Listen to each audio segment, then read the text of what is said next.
The Tragedy of Cinema podcast is intended as a family-friendly program that by extension strives to be inclusive to all people regardless of their ethnicity, gender, creed, or any other identifying factors in this incredibly diverse world of ours.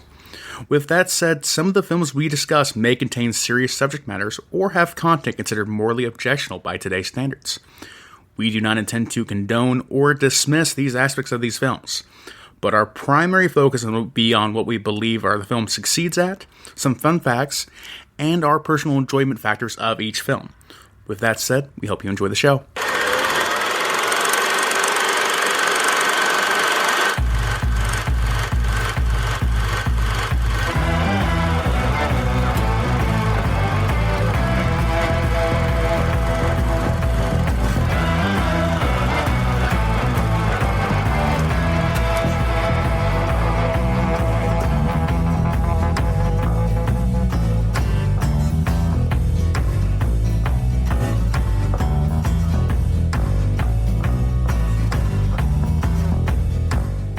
I can't remember who met who first, or who fell in love with who first.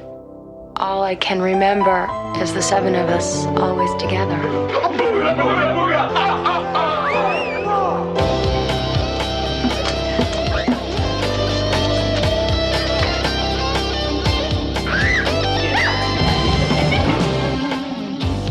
Well, it's not just infatuation, Kevin. She's not just a girl. She's the only evidence of God that I can find on this entire planet. Where did you meet Wendy again? Prison. Hi, Felicia. How you doing? Me? Oh, you know, it ain't easy being me. You know all those nights we stayed up talking? How come you never made a pass at me? I'm gonna get you a red, lacy baby doll Nike. Alec, I'm very happy in your old pajamas. Well, I'm happy when you're out of my old pajamas. Alec is becoming a Republican and he wants to get married. Oh my God. Do you ever feel like you're not accomplishing anything at all? I think I'm in touch with that emotion.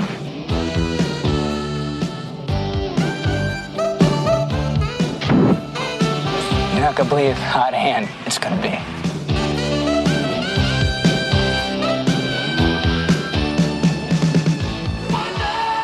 All right, guys, welcome back to the Tragedy of Cinema podcast. I'm your host, Jimbo, and joined once again by... The lovable but gullible Kyle. That gullible is true. Today we will be talking about another great 80s movie, St. Elmo's Fire, which will be episode 135. But Kyle, before we get started, I will have a question for you. But first, we did have a new review. And as always, we do read all reviews on air as we get them. Usually, there's a little bit of a delay. I think this one's from like March 15th, but because we record like 2 or 3 episodes at a time, we will record or give them as we get them when we record. So, Kyle, what does this review say? Okay, don't have who this is. Yes, you do. It's Jason B at the bottom or something. Jason B at the bottom. Okay, I don't see on this. Oh, yes, yeah, Jason B 007. That's right. Okay, Bond. Yeah, Bond. Jason Bond. So, actually, it's B Jason. Don't wear it out. He says, I was made for loving you, is a quote from the Bride of Frankenstein Bond. I think that's in response to, remember, our last Real Talk, where we had the Kiss songs to a movie. That's right. And he thought I was made for loving you from the Bride of Frankenstein, which I think is a really, really good choice. That is very well done, Jason. So, and he gives 5 stars. Very complimentary. Thank you very much. We appreciate it. So thanks, Jason. Appreciate you. Thanks for listening. So, Kyle, my question for you today is, is another, even though it's a comedy per se, it's more of a drama, I do believe. It's another hard one to talk about because there are some topics in here that are really hard to talk about, but they should be talked about, but it's hard to talk about. But my question to you is this. Who was your favorite character in St. Elmo's Fire and why? Probably Demi Moore's character. One, because she's Demi Moore and incredibly beautiful, and secondly, she seemed like the only rational human being in the whole story. Rational because she was high all the time and lying about her job. Demi Moore played the No, she played the druggie. That's right. She played the druggie. Wait, who played? Gosh, I'm messing up already. Who played the doctor? Wait, I thought it was Demi Moore who played the doctor. Who played the doctor? Who played the doctor? McDowell. What's her name? No, you're wrong about this. No, I'm not. Jules is the one that was locked in the room at the end, and they all break through the window to try to save her. I know I'm right. Who played the doctor now? I can't remember who played the doctor. Andy McDowell, or whatever her name is. No, it wasn't. Okay, fine. The doctor. I enjoyed the doctor character. But she wasn't even one of the main cast. Which one of the main 7? Oh, which one of the main 7? Oh, I hated them all. Wow. Who was the one I hated the least? I hate my co-host. Gosh. Like I thought Wendy was okay as a person. Oh, she was the timid. She was the timid virgin girl who worked as a social services job, and like Billy, the hardcore, and like Billy, the troublemaker. Just an absolute, yeah. Well, fellas, like I said, lovable and gullible. As far as Wendy and me. Well, ladies and gentlemen, it's going to be one of those episodes, as you can tell already. We're off to a fantastic start. And it has been a morning already. It has been a morning already. If I went into the details. Well, I'll just let you guys in on a little behind the scenes. So, Kyle and I, the 4th anniversary episode is coming up, and we have been talking about doing this movie for the 4th anniversary episode. For the past few weeks, we've been talking about which video we would do. To come to find out that we already covered it last year.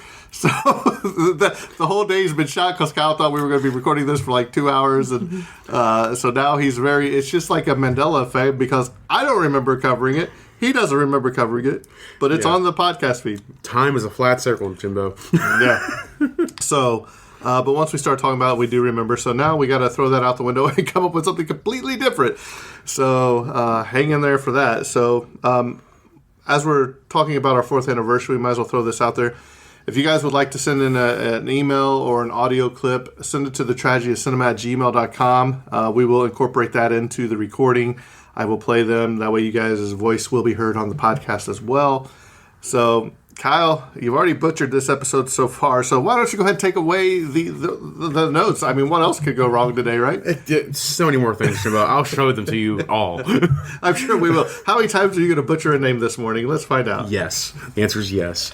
All right. St. Elmo's Fire, released on June 28th in 1995, also under the alternative title of The Real World, or Sparks, apparently. Don't know the history of that, so that may be in the trivia later tonight about some of the alternate titles we had going on in that movie. Directed by legendary director Joel Schumacher and written by Joel Schumacher and Carl Kurlander. Produced by Lauren Truell Donner, as Lauren Truell in the credits.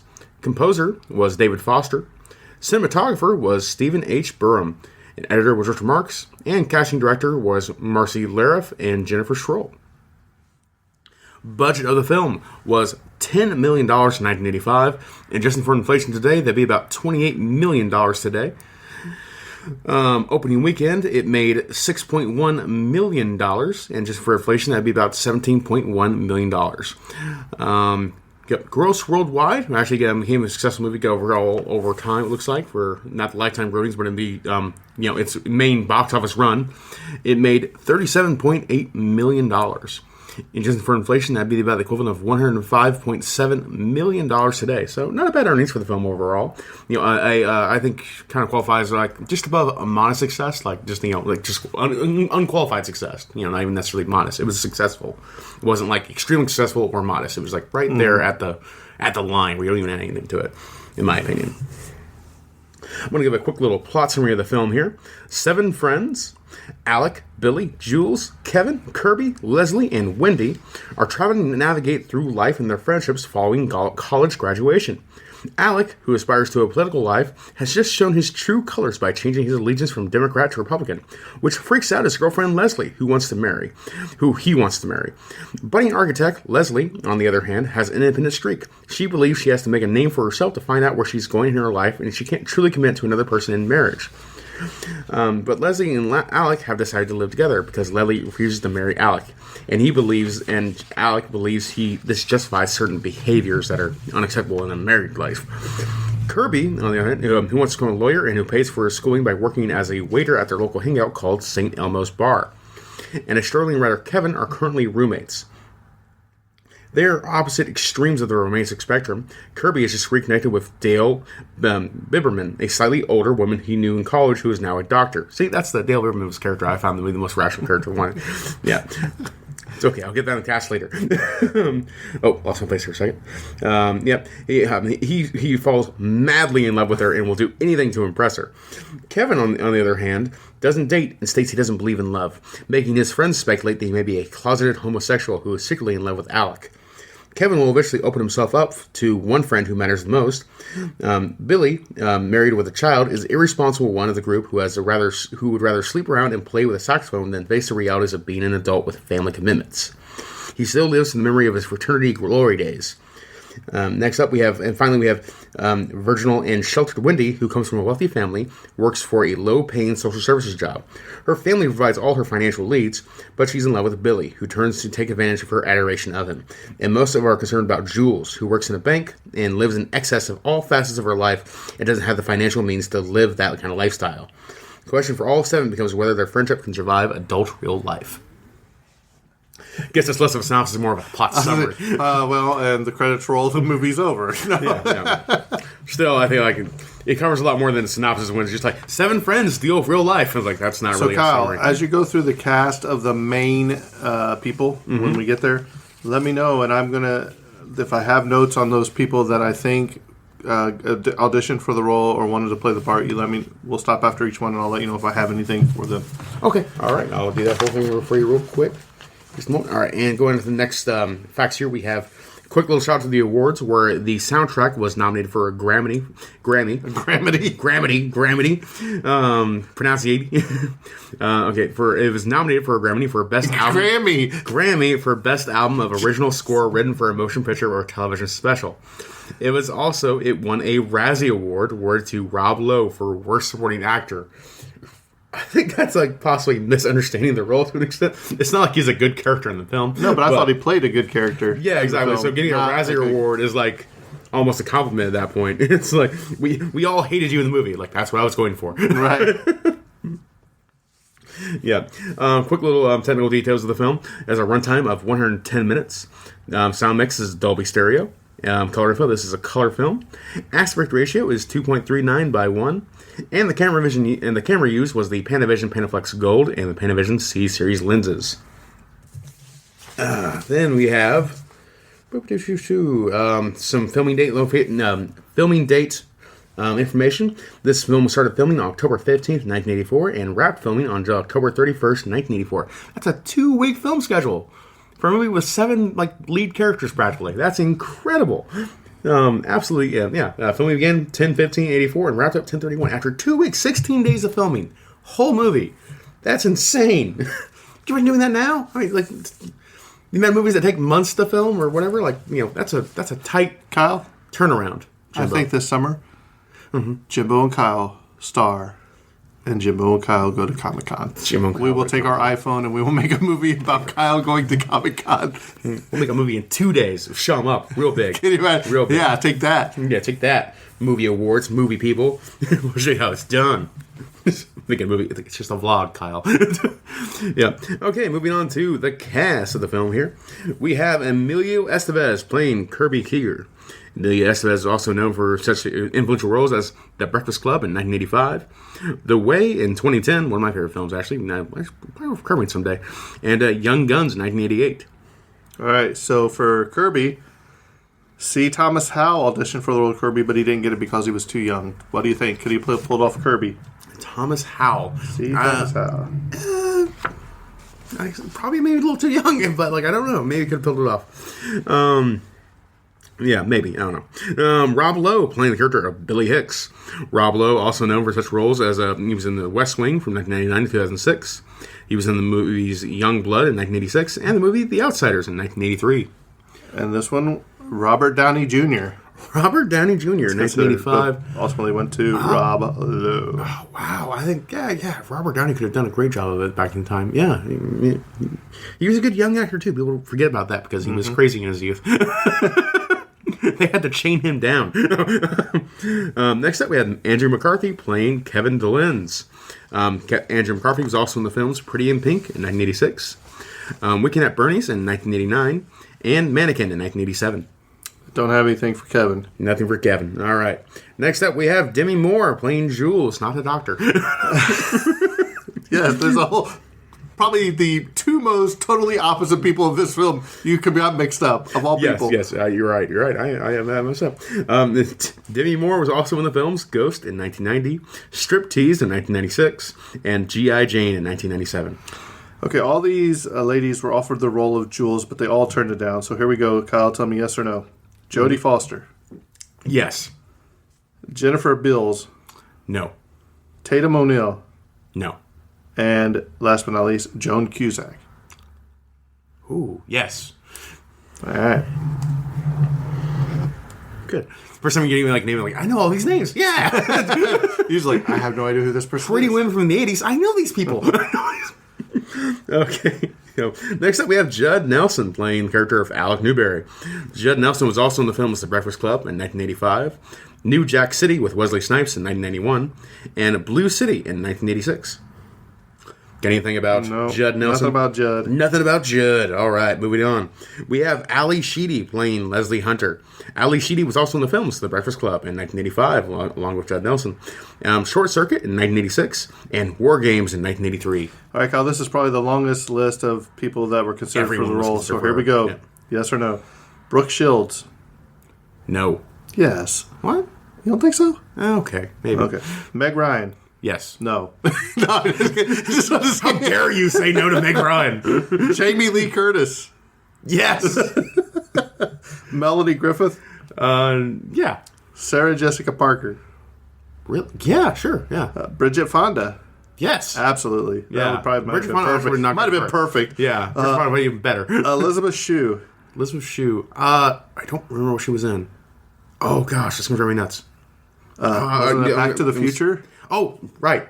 She would have been great. Okay, yeah. Thank you. I think if that's the girl, that's the girl. She would have worked perfectly. I believe so. My mind is a little fried this morning after everything we've went through. Mm-hmm. And Jennifer Jason Leigh. Jennifer Jason Leigh. Oh, yeah, maybe. All right. That's all for Leslie. All right, that's all for Leslie. Moving on, we have Mara Winningham playing the character of Wendy Beamish. Mara Winningham was also in the films Philomena in 2013, Turner and Hooch in 1989, and Miracle Mile in 1988. The only other one I got something for is Naomi. Okay, so we'll move on till we get to Naomi, which is much further down the list. Next up, we have Martin Balsam playing the character of Mr. Beamish. Martin Balsam was also in the film All the President's Men in 1976, 12 Angry Men in 1957. Great movie. Must we point out that it's probably my favorite movie now. Of all time. Of all time. It's got to be up there in your top 10 at least. Next up, we have The Taking of Pelham 123 in 1974. I want to watch that film sometime. I have not watched it in my life yet. It's a Walter Matthau film. And then they remade it with Denzel, and that's a great movie that I have watched. Put it to the list. Denzel and John Travolta. It was pretty good. The new one, anyways. I haven't seen the old one. I want to watch the old one. Moving on, we have Joyce Van Patterson playing the character of Mrs. Beamish. Joyce Van Pattern was also in the films Grown Ups in 2010. I believe that was the Adam Sandler film. Bone in 1972. And Monkey Shines in 1988. I have not watched Monkey Shines in forever. I don't know if I watched any of those films. Oh, really? No. This is probably the only film I watched with Joyce Van Pattern. You've never seen Grown Ups? No, wait, yeah, that's where Kevin James. Yeah, that's where Shaq plays like a mall security guard or something, or a cop. Shaq's a cop in that film. It's weird. Next up, Jenny Wright plays the character of Felicia. Jenny Wright was also in the films Near Dark in 1987, I, Madman in 1989, and Out of Bounds in 1986. Oh yeah, Grown Ups. What didn't Adam Sandler get in a fight with Stone Cold Steve Austin? How did you go? You go back like 6 questions ago, and you're like, now I remember. That was one sentence before this. But answer the question. In Grown Ups, didn't Adam Sandler fight Stone Cold Steve Austin? Honestly, I don't know if I've seen Grown Ups. If I did, it was only bits and pieces. I'm going to Google it probably mid-show now to see if Stone Cold Steve Austin it probably was wasn't that good of a movie. Oh, sure, I'm sure it wasn't. And that's the decade where Adam Sandler didn't make good movies. Speaking of Adam Sandler, dude, Hubie Halloween is hilarious. If anybody's never seen it on Netflix. That's a Netflix movie, right? It is. It's pretty funny. I've been meaning to get around to it. I haven't get around to it. I probably won't get around to it until next October. You will when we cover it. I'm gonna force you, Kyle. You will watch the movie. Okay, next up we have Blake Clark playing the character of Wally. Blake Clark was also in the film 51st Dates in 2004. Also Adam Sandler, Waterboy, Adam Sandler again, 1988, and Shakes the Clown in 1991. Shakes the Clown. Yeah. Then we have John Cutler playing the character of Howie Krantz. John Cutler was also in the film The Running Man with Arnold Schwarzenegger in 1987, Ruthless People in 1986, and the film New York, New York in 1977. Next up, we have Matthew Lawrence playing the character of Ron DeSandro. Ooh, excuse me. Matthew Lawrence is also in the film A Twist of Faith in 1999 and Eddie and the Cruisers in 1993. Fun fact, when I Googled Matthew Lawrence, I got the wrong Matthew Lawrence, and that was the kid from Mrs. Doubtfire, and he was also in the film The Hot Chick in like 2002. So really, there's two Matthew Lawrences. One is spelled with like the W-E-R, which is the one that was in The Hot Chick, and this Matthew Lawrence, who was only in like two other films besides this film. Leave it to God. I am great at my job. Next up, we have Gina Heck playing the character of Judith. Gina was also in the films Drive in 2020, and also in the film Night Shift in 1982. And last and not least, because it's the last character we have a alternative casting for Jimbo here, we have Anna Marie Horsford playing the character of Naomi. Anna was also in the films Minority Report in 2002, Friday in 1995, and most recently in the film History of the World Part 2, which is actually a somewhat television series. I refuse. You've not watched it at all? To watch it. You refuse to watch it. Why's that? I just don't think it looks good. I didn't think it looked good either. I have not watched it either because I don't use Hulu. Why are you arguing with me then? Well, because no, I'm not arguing with you. I remember you asked me the question. I want to say a year or even 2 years ago, if that film will ever be made, and I was like, absolutely not. Mel Brooks is in his mid-90s. He will die. There's no way he's going to make this film. And sure enough, it eventually came out. So, egg on my face. I guess we might have to watch it. History of the World Part 2 did get made, even though it might be terrible. Which I've actually heard not too bad things about it, so we'll see. But back to Naomi. Yes.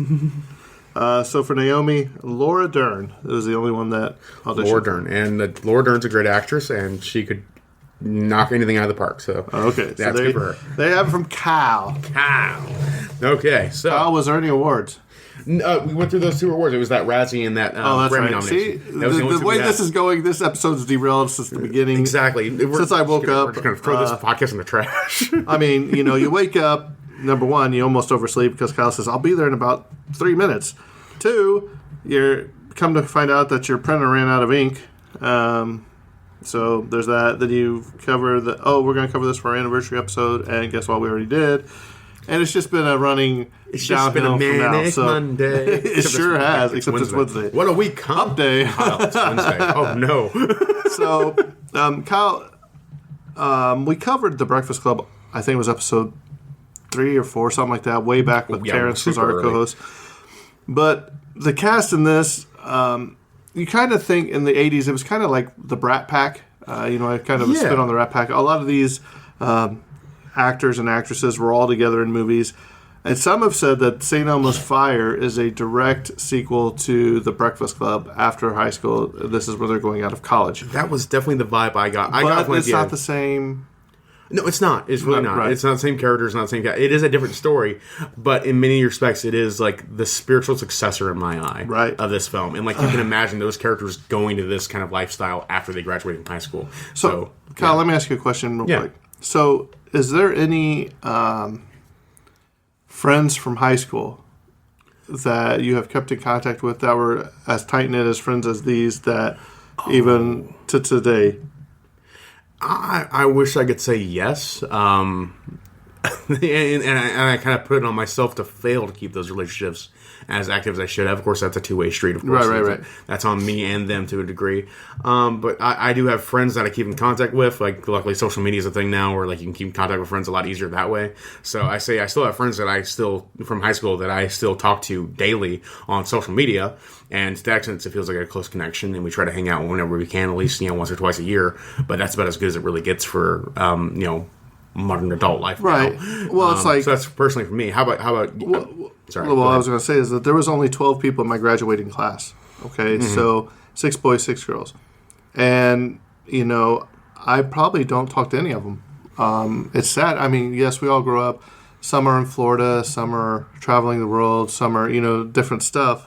Some of them might even still live in the city, but just, people grow up, people fall out of friendships, you know what I mean? But when you're in high school, you think, man, nothing's better than this. We're going to be friends forever, which is not the case. Even ADZ, who does the Twilight Zone with me, he was a grade ahead of me. And our family spent time together. We went on vacations together when we were younger. But even the point of when he graduated from high school, and he was a year ahead of me, and then I graduated, we probably hadn't talked since, it had probably been a good 15 years or so, 20 years, since we actually sat down and started talking about family and stuff again, friends. So through this podcast, we have made that connection again where we've actually grown closer again than what we had been, as well as Stephen Emery and his family. I just think it's very interesting that at the end of this movie, you get the feeling that when Billy goes off, they're like, hey, we'll always be together, and Billy goes off to New York, wherever he goes, you're like, will he ever really keep in touch?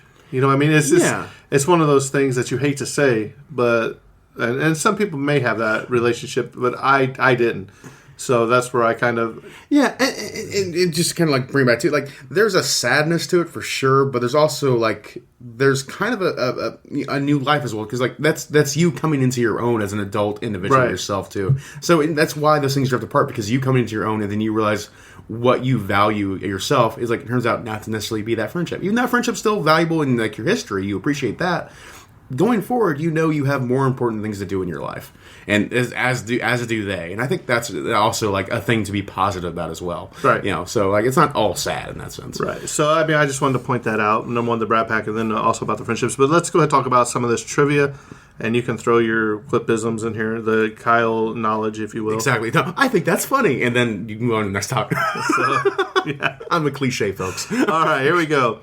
So there's not a lot of information on this. There's only 4 pages, so we'll go through some of this. So the name of the higher education campus that is seen in the movie is none other than Georgetown University. All the major characters in the film's story attended this university together. After reading the script, Georgetown University administrators refused to allow producers to film on campus. So the on-campus scenes were filmed at the University of Maryland instead. No Georgetown University buildings appear in the film at all. Yeah, whenever we go, because we went back to our recording like on Animal House and other some like college centric films. How many colleges are so terrified of getting burned entirely, of just being looking incredibly bad, like looking like a college town where no rules are being followed at all, versus being maybe too uptight possibly. So I understand why they have that kind of statement or policy of like, no, you're not filming here at all. Right. So it is what it is. The St. Elmo's Bar is based on The Tombs, a popular watering hole with Georgetown University students. For exterior shots, a full street set built at Universal Studios in Los Angeles was used. The Booga Booga cheer. I thought Kyle was going to do the Booga Booga that the friends do when they are celebrating or just in a good mood were not originally in the script. In a later interview, Rob Lowe stated that the cheer came out from observing fans whispering about the stars of the movies and then laughing.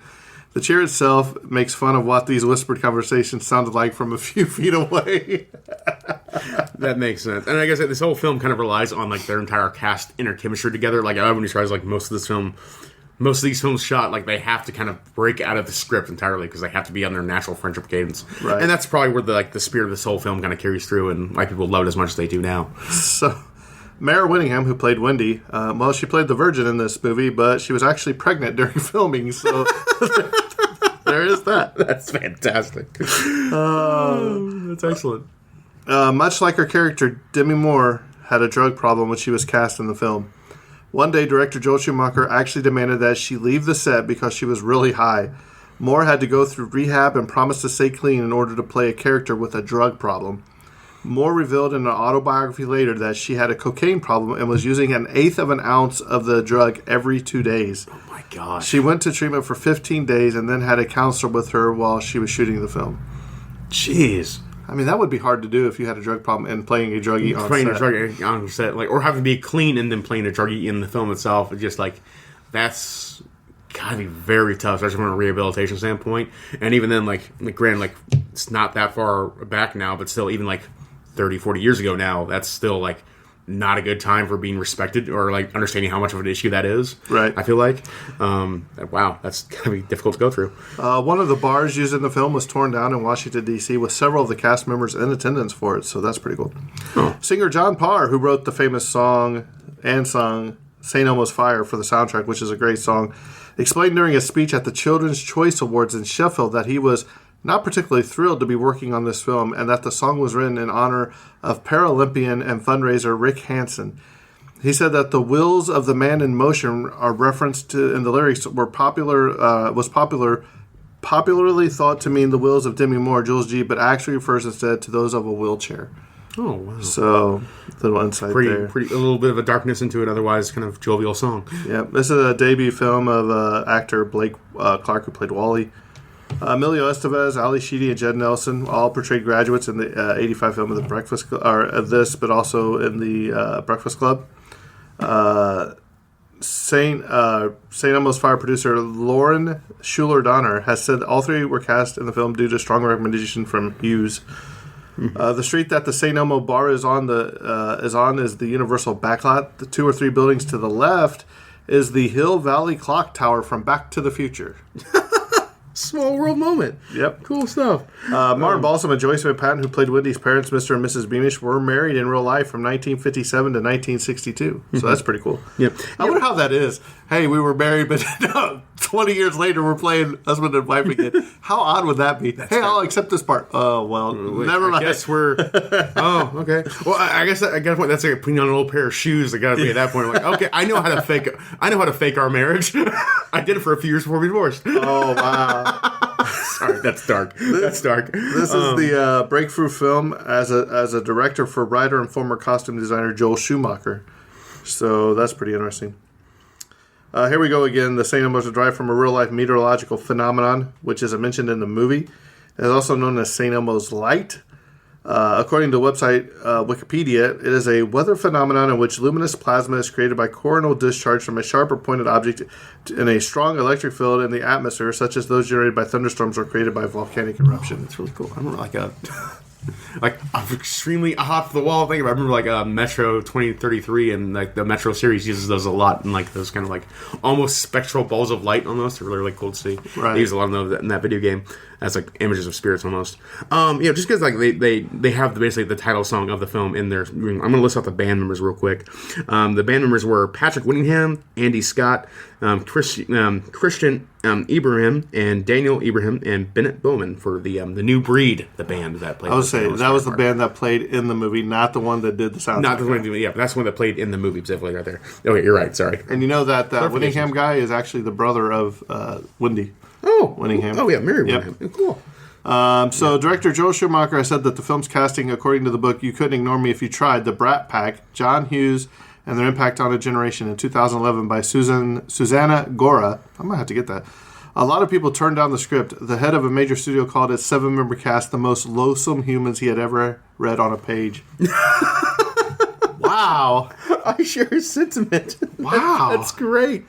Oh, wow. Director Joel Schumacher saw Demi Moore walking down the hallway in his office building and asked a colleague to run after her and find out if she was an actress. Schumacher's production office at the time was in the same place as that of John Hughes' office, where Moore had just been visiting regarding a casting call. At the time of production, actor Rob Lowe was the youngest of the lead cast, about 19, while actress Mary Whittingham, who played Wendy, was the eldest, had already borne 2 children. Jeez. And another on the way, as we have found out. They're on the way. This is one of actress Gwyneth Paltrow's favorite films. She's been in the news a lot lately. Yeah, about the skiing incident. Yeah, I don't even know what happened. Supposedly, she did a hit and run, basically that on skiing, ran into a person, left him injured, and then she actually ran away from it. And then later, they took her to and the guy who suffered the injuries took her to court, and they're having a whole hubbubaloo. I don't know what kind of word. It's a mess. It sounds like. Yes, it does. I'm glad we kind of avoided that. That I don't know how to ski. Okay. Andrew McCarthy, he started smoking while making this film, as his character is a smoker. He eventually quit. Yeah, Emilio Estevez and Demi Moore actually began dating during the filming of this movie. He said he was deeply in love with her. For a time, they were even engaged, though they never married. Oh, wow. I never knew that. Did you? No, I had no idea. Yeah. Did you know I worked at a ski resort for like 3 months? Yes, I remember this guy. It was funny. But you still don't know how to ski. No, I don't. The interchanges between Kevin and the hooker, that was funny in the movie too, were based on a conversation between a hooker and a limo driver that Joel Schumacher had once overheard. Just walking the street. I like how what's his name, Kirby? How he's just going through the street. That hooker comes up to him, and they just he's like, "How come you never ask me if I want to get a room or whatever?" And it's just like deep conversations they're having. I was like, really? What else are you gonna do while you're waiting? You know? That's hilarious. Joel Schumacher originally had felt that Rob Lowe wasn't right for the part of Billy. Once, after repeated phone calls from his agent and a passionate speech about why he wanted the part, did Rob eventually get it? That's kind of shocking. Like, Rob Lowe is such a... He's perfect in this role. He is. I feel like he is. I really think he is. Yeah. The snowy, wintry scenes later in the movie included those at the ski lodge were filmed in Truckee, California. Each of the graduates holds fast to the unconditional acceptance and affection of their group, a safety net beneath them as they step into the adult world. Our early life is a series of plateaus, explained writer-director Joel Schumacher, who added, adulthood is a state that you are constantly defining for yourself as you go along, hoping that an adult is what other people will see. In St. Elmo's Fire, we wanted to dramatize the passion and uncertainty of that time. We also wanted to make a self-point about self-created drama. When most of us look back on our 20s, which Kyle is in his 20s, so it doesn't count, we see that a lot of the incredible drama we went through was self-created. I hope that other older people will be reminded of what they went through, and younger people will see something of themselves in their own lives. Each of their friends faces decisions that will determine his or her future. Yeah, I agree. There's certainly some definite truths of early 20s life in here. Definitely creating your own problems. Columbia Pictures hated the title, going so far as to send a 35-page memo listing all of their issues with the proposed title and suggested such alternatives as The Real World and Spark. 35 pages on the hated the title. That whole list. I would like to see what it said. Yeah, absolutely. Man, if I can dig 35 that. pages? I'm going to Google, see if I can dig that Okay. up. Anthony Edwards and Leah Thompson also auditioned for roles. I like Leah Thompson a lot, too. Demi Moore came in on a motorcycle for her audition with the tag still on her clothes. Rob Lowe walked into his audition with a 6-pack of Coronas.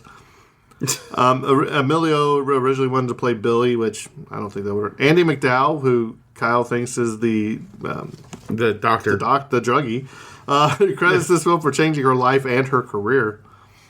Andrew McCarthy spent his downtime listening to Bruce Springsteen on his Walkman. Yes, Walkman, folks. That's where you used to play little cassette tapes. Yeah. Emilio Estevez wrote screenplays during his breaks, and Judd Nelson read Billy Budd while he was on set. Let's see here. The instrumental song Love Theme from A St. Elmo's Fire, which is a great theme instrumental, was written by David Foster, another great, what do you call him? Kyle, help me out. Oh, sorry, go back home.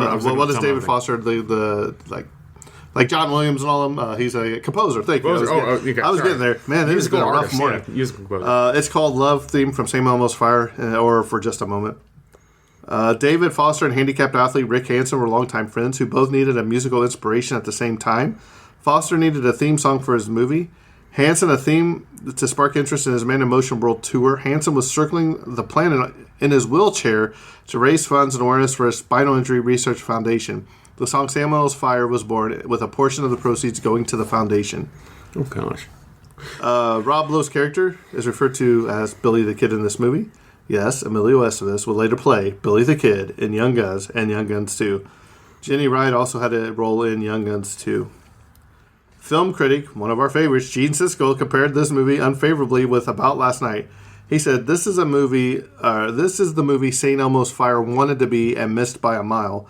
This is a movie that documents a rite of passage in so many people's lives, from individual to couple. And Siskel and Ebert were just ruthless at times. Oh, yeah, they're great. I loved them. When Kirby arrives at the cabin, he parks Wendy's car in front of the cabin with the passenger side closest to the front steps. When he is about to leave, though, the car is parked in the driveway with the driver's side closest to the cabin. You can hear Dell's guy friend turning the ignition, then saying it started. That's what I noticed. Like, the car was parked differently than when he pulled up. Oh, continuity error there. Yes. Okay, that happens. Okay, I cannot find the list of St. Elmo's Fire, but I can confirm Stone Cold Steve Austin was in Grown Ups in 2010. I'm going to leave it there, Tim. Your little hamster falls off the wheel, and then he gets back on all the time. Intrusive thoughts win. John and Dino Elefante, who wrote and performed the song Young and Innocent, are associated with the progressive rock band Kansas. John Elefante being most known for the lead vocal on the hit Kansas song Play the Game Tonight. Dino would later go on to produce for many Christian rock artists and such as the band Petra. Petra, never heard of which Petra. means The Rock. Dwayne Johnson. No, not I knew he was going to go there. And last but not least, Ali Sheedy was horrified by her sex scene with Andrew McCarthy. It wasn't until the day of filming that she realized it wouldn't be a simple fade out before any of the naked stuff happened. She wore a bodysuit, by the way. Both McCartney and Joel Schumacher made the process more comfortable. Quote, he knew I felt awkward and he shot it fast, Sheedy said of her director. He didn't draw it out on this painful exercise at all. And a mishap actually added some laughter to the scene. When the shower door was pushed out of frame, it was an accent that stayed in the film, much like Sheedy's reaction. It was my real laugh there, she says, which was hilarious in the scene. Good levity. So, Kyle, take it away. Take it away. Overall thoughts of this film. I think I forget the person who said it, but it's like I've never seen a bigger group of more lovable characters in my life, something like that to the effect. Loathsome, not lovable, loathsome characters. If you don't know what that means, they hate them. Yes, I know. I know what loathsome means. Yes, and I agree. This is the first time I felt like an old man moment where like I hate all you kids so much. Was immediately these are definitely a whole bunch of kids that make their own problems and continue to make more mistakes going forward. And generally, I dislike how they rationalize a lot of the things they do and how they act going forward. Like, oh yeah, I'll be fine. I'll be fine. Like, no, you idiots need to get your stuff together and do this. And I think it was kind of funny for me to have that general reaction. Over the past few weeks, though, because I had to push this movie off a few times, but the past few weeks, I've definitely warmed up a lot more to the film. Overall, I think it's a pretty fun time, and it does recognize just like how young people create their own problems and the mistakes they kind of generally make, and even the most loathsome of them have redeeming qualities that I can respect and kind of admire to. Really? Give me a redeeming quality of Billy in this movie.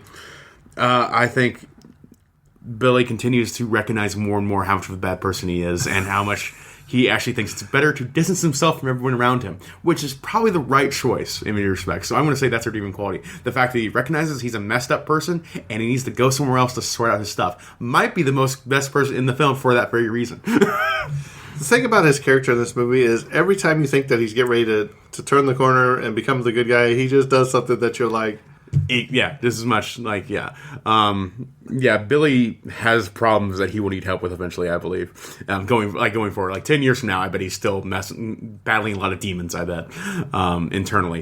Things he does to other people that he can't quite control, to a degree. Still his responsibility, though. I think he gets closer and closer to recognizing that as the film goes on. And the other characters largely, like, they find a way of pushing their problems off to the side, I think, where I think, Billy is about to face them head on because he's forced to in many respects because he's going too hard. Same thing with actually Demi Moore's character Jules. Same thing, like she has to face problems head on because they're so big they can't be avoided. Versus the other characters I think kind of push things off too much. So that's for me. So, and like I said, like in general, I've warmed up to these characters a fair amount in the past few weeks because I've just kind of think like, I get it, young, dumb. It's all right. So overall, the film is like I said, I think also in comparison to it being a spiritual successor to The Breakfast Club kind of holds true. I think many of if I had any misgivings at The Breakfast Club, they kind of carry over into this film to be a little bit worse. It's not as good as The Breakfast Club to me, but I still think it's a pretty good film overall. So this is probably in the realm of like a strong 6 out of 10, maybe a soft 7 out of 10, around that general range to me, where I think it's worth seeing probably at least once. And if you're a fan of this genre of films, you'll definitely find something to enjoy out of it. So, for fans of the genre, I would say definitely go see it. But in terms of like film history and all that kind of stuff, you could pass it. It's not a big deal. So that's overall kind of how I feel with the film. Jimbo, what do you think of it? I think it's an all-star cast. I've always been a big Andrew McCarthy fan. I like him in a lot of the stuff that he does. Mm-hmm. I think Demi Moore did a fantastic job in this, but I guess it really wasn't that much of a stretch of her character to play a druggie. So she was in the moment for that. I know. She was there for that. Rob Lowe's character, I've talked to Kyle. I think that he might be the best one of this. I say the best one, where I mean he's probably the best acted performance one of the group, and like a fully written character is because he has a daughter and he has a wife. He's cheating on his wife. Mm-hmm. At the end of the movie, you find out he's like, well, I'm just going to leave my daughter. I think that's the best thing for everybody involved. You know what I mean? And I'm like, Really? Well, it's also like another man stepped up. You had your chance. I'm sorry. Yeah, another guy wanted to marry his wife or whatever. Yeah. But even at the end of the movie, when because Wendy's a virgin this whole thing, and she's always crushed on him, and at the end he's like, "Hey, you want to give me a parting gift?" You know what happens there, and I'm like, Billy, we just went through this whole character building, and you're still a scumbag. Billy tries to rape Jules in one of the scenes, and she kicks him out out of her Jeep. I do think that Emilio Estevez Kirby, when he goes up to the lodge and she can't believe that he came all this way for one, because she's up there with her man friend, and she even throws like the pajamas to him. He's like, "You want me to wear his pajamas or whatever?" But if you remember, he's like, "Hey, let me go get a camera. I'll take a picture of you guys." And then he bends her over and gives her the old kiss, and sends her back up. And she's like, "Oh." One thing I would have liked to seen at the end of this movie is like where they are now. Not where they are now, but where they are now in the movie. Like one of those post scenes that says Billy went on. Here's to the still shot and the two sentences for what they did. Yeah, exactly. I think that would have brought a lot of closure, or even a sequel, if you will, to see how they've grown up, or closer, or apart. I like the chemistry, but here's something else. What was his name? Not Kirby. Andrew McCarthy's character, who they always picked on for being gay in this movie, when he was actually in love with one of his best friends, girlfriend, fiance. Yeah. And it comes down where they had a fight and broke up because he just wanted to marry her to have sex with her, and this guy actually loved her the entire time. And then she's like, "No, we're not going to be together." It was just because she still loves him. It was just like a love triangle. And at the end, she's like, "Look, I'm just going to take a break from both of you." You know what I mean? Like neither one of you. I'm going to be happy for myself for a little while. Yeah. So I think there's a lot of issues that this movie deals with that are great. I actually like it more now than I thought I did. This is probably my second or third time watching it. It is rated R. There is some language. I don't remember any nudity off the top of my head. It's a soft R, right? There's probably some probably just to do with the whole drug use / sexual integrity, I guess. But for me, it's probably a 7.5 easily, just from the characters and how they are acted out, and as well as that theme song. The theme song at the beginning, not even the Man in Motion, but the theme song is one of those classic songs that you hear and you're like, "Oh, that takes me back to St. Elmo's Fire." And then the John Parr St. Elmo's Fire song is really good too. So for me, it's probably a 7.5 out of 10. Really good, I think. So Kyle, any last famous words? Not last words, but more last thoughts. But yeah, in general, to feel like I could there's parts of I could draw out the last 10% of my thoughts in this movie if I did another 4 hours of work doing research and diving into the messy aspects of it. But in general, I think I can just kind of say I like the fact that this movie's a little bit messy. Things aren't really resolved in the best way. It's more this is a logical end for this one particular story. But you're right that I wish we had the scenes where what they did in their lives afterwards. Did they become an adult in 10 years, or are they still largely these mess ups?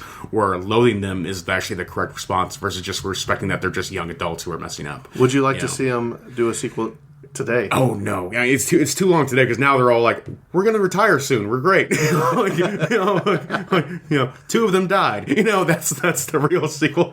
Wow, that's the real legacy. They're all dead, and the only one left there is Demi Moore, the druggie, standing at their grave smoking. Yeah. It'll be a limited series, Disney Plus limited series run, 8 episodes. They'll cancel it after season 1. Exactly. Wow. He'll cross over with Willow. It'd be great. Well, stay tuned because we have some exciting things coming up. I'm really excited about a special guest we will be having coming on that I found on TikTok. She's awesome. She's hyper. I'm so excited for this. She's really cool. It's going to be great. So we're trying to get that set up. I just think her TikToks are hilarious, so I can't wait for that. We have our live show coming up. Right around the corner now. May 20th, I do believe. It's in Lebanon with Hillbilly Horror Stories with Jerry and Tracy Pauly. Love those guys. As well as Todd, Sean, and Nate from Middle Aged and Creeped Out. It is at the Haunted Jail in Lebanon, Indiana, at the Boone County Jail Distillery. So that is May 20th. I do believe. What time does it start, Kyle? 5 or 6? You don't have the time on the I think it's 6. I believe it's 6, 5, yeah. 5 or 6. I'll remember that general timer. We'll throw it out on the Plan next your whole episode. day around it, guys. But Kyle and I are already hard at work at what we're going to cover that day. Yeah. It's going to be different than what we did last time. We went with a more serious movie this time. Yeah. Hard hitting. Yeah. So, other than that, you can follow us on the social media, the Tragedy of Cinema Podcast on Facebook. If you want to leave us a review on Apple, we will read it online, or even Spotify, wherever you. Good or bad, we will look at it. We'll read it. Yeah, we don't care. Yeah. And then also, let's keep Brett stepping off from the Evil Never Dies podcast in your thoughts and prayers, as he's having a heart procedure today. So he should be a little bit of recovery, probably a day. And if you want to, go check out The Evil Never Dies on YouTube. Our last Real Talk that we split with them is on there. You can see me sitting in my Chewbacca outfit as we're giving the questions. Those are really fun. We will be planning another one here soon with The Evil Never Dies. So we usually do them once a month after we record our Planet of the Apes series with Brett. So be on the lookout on the social medias for those. But Kyle, I think we've rattled on long enough, and that's a wrap. And cut.